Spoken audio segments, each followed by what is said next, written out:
Kalau saya minta anda simpan RM760 sebulan, ramai rasa ia mencabar. Tetapi kalau saya tunjukkan cara kumpul RM20,000 dalam 2 tahun dengan kaedah yang lebih tersusun dan realistik, ini strategi yang ramai tak sedar mereka mampu buat. Ramai orang sebenarnya mampu menyimpan, tetapi gagal kerana duit yang disimpan mudah bocor.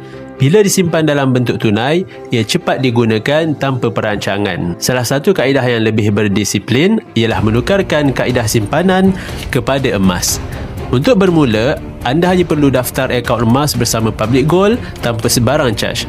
Selepas itu, anda boleh menabung gram emas secara konsisten setiap bulan. Contohnya, tetapkan matlamat simpan RM760 sebulan selama 24 bulan dalam akaun GET.